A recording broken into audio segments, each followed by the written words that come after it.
A u nastavku programa radio postaje Mir Međugorje još jedna tema humanitarnog karaktera.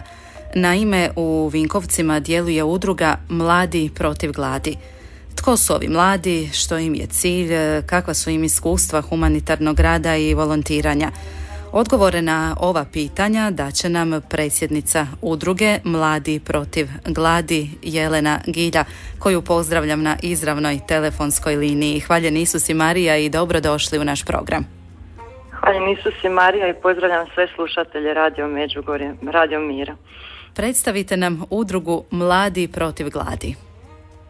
Pa udruga Mladi protiv gladi neformalno djeluje već 2 godine, a prošle godine u 10. mjesecu smo se oformili pravno kao Mladi protiv gladi. Najprije smo započeli distribuciju časopisa Ulične svjetiljke koje u Rijeci izdaje Franjevački svjetovni red, a kojemu je cilj resocijalizacija i pomoć beskućnicima i socijalno ugroženim osobama. Nakon toga svoju djelatnost, tako bismo mogli reći, smo proširili i otvorenjem socijalne samoposluge u Vinkovcima. Što je cilj vaše udruge? Naša udruga je zasnovana na kršćanskim temeljima. Cilj je pomoć prikupljanje hrane i higijenskih potrepština i podjela tih istih socijalno ugroženim osobama, zatim osvještavanje javnosti o problemu siromaštva, a isto tako i okupljanje mladih ljudi u udrugu i usmjeravanje tih mladih na korisno trošenje vremena i na volonterizam. Vaša iskustva humanitarnog rada povezana su uz još jedan projekt prije pokretanja socijalne samoposluge. Evo o čemu je riječ? Tako je. To je projekt Kruh milosrđa, to je projekt kojeg vodi sestra iz reda milosrdnih sestara Svetog križa, to je sestra Berhmana Katić. Ona naime prikuplja kruh koji preostane nakon zatvaranja pekara i dijeli ga ljudima koji su u potrebi.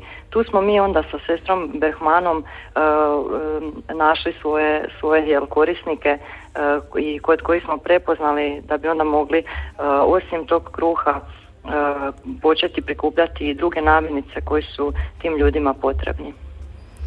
Nedavno je prva u Vinkovcima otvorena socijalna samoposluga, no međutim ovakve samoposluge već djeluju u Hrvatskoj, s tim su pokrenuli zapravo mladi u Rijeci. Evo odnedavno dakle socijalna samoposluga djeluje i u Vinkovcima zahvaljujući upravo udruzi Mladi protiv gladi.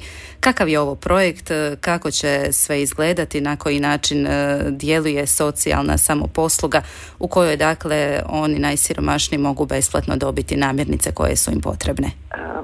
Pa evo ovako, mi u suradnji sa svojim prijateljima iz Rijeke odlučili smo to pokrenuti. Prva akcija nam je bila prikupljanje hrane i higijenskih potrepština u osnovnim i srednjim školama u Vinkovcima.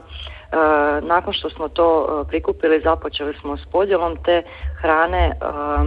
Računamo, znači po principu bodova kao što je u Rijeci, dijelimo tu hranu, osobe po svojim primanjima i po broju članova obitelji dobiju određeni broj bodova, svaka namirnica iznosi određeni broj bodova i onda oni sami mogu birati što je njima potrebno, zato se i kaže da je to samo posluga.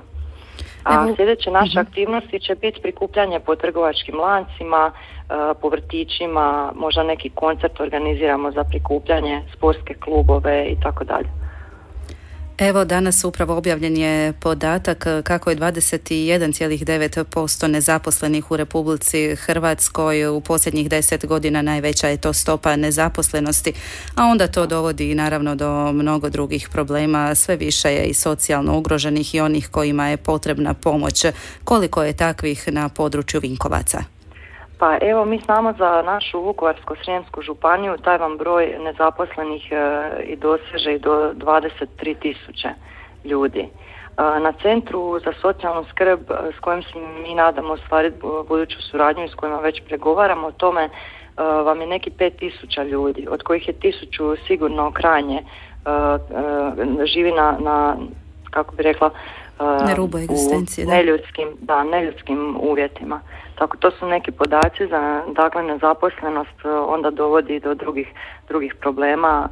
To je, dakle, siromaštvo kod nas u Vukovarsko-srijemskoj županiji koja je tu rubna u Hrvatskoj, ajmo tako reći. Evo, vaš primarni cilj je pomoći siromašnim, ugroženim građanima, ali kazali ste isto tako želite uključiti mlade u volontiranje i humanitarni rad. Kakav je odaziv? Jako smo iznenađeni pozitivno odazivom mladih ljudi. Trenutno ima 40 članova, 20 ih svakodnevno radi na socijalnoj samoposluzi, a isto tako javlja nam se jako puno mladih ljudi koji bi htjeli volontirati, koji bi donijeli hranu i zahvaljujem ovim putem i svim građanima koji su već donirali ili koji će donirati u budućnosti. Kakva su vaša iskustva humanitarnog rada?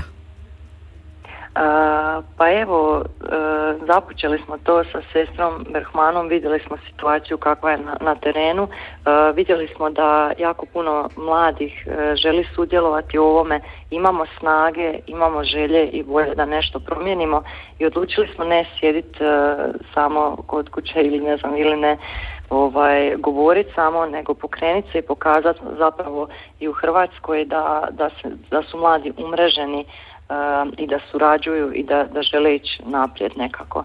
A sada kako smo otvorili socijalnu samoposlugu ovih tjedan dana, dolazi nam jako puno korisnika i teško je to čuti zapravo u kakvim situacijama ljudi žive. S druge strane, rekli smo, nije nam cilj samo dati tu hranu i pozdraviti čovjeka, nego s njim ostvariti neki ljudski kontakt, porazgovarati malo s njim, vidjeti kako mu se može pomoći.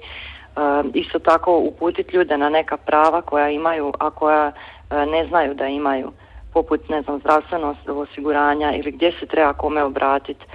Možda neki sitni poslić kome treba okrećiti ili pokositi travu i tako dalje. Znači, bazirani smo više na tom ljudskom kontaktu i na razgovoru s tim ljudima, a isto tako onda i pružanjem pomoći u hrani i higijenskim potrepštinama. Ako netko od naših slušatelja želi vam pomoći, na koji način to može učiniti? Nama je najbolji način koji do sada se pokazao da jako dobro funkcionira, a to je naša Facebook stranica Mladi protiv gladi. Tu u inbox možete ostaviti svoje podatke, pitati pitanja na koji način donirati, u koje vrijeme i sve ostalo. Sad ovo je tehnički nezgodno, ali mi izvjesimo i na vratima socijalne samoposluge iste te podatke. Dakle, Facebook stranica Mladi protiv gladi na koju se uvijek možete javiti i u svakom trenutku je neko na njoj i odgovorit će vam na vaša pitanja. Jelena, hvala lijepa za ovaj razgovor i želimo vam uspjeh u daljnjem radu. Hvala vama. Bila je to Jelena Gida, predsjednica udruge Mladi protiv gladi.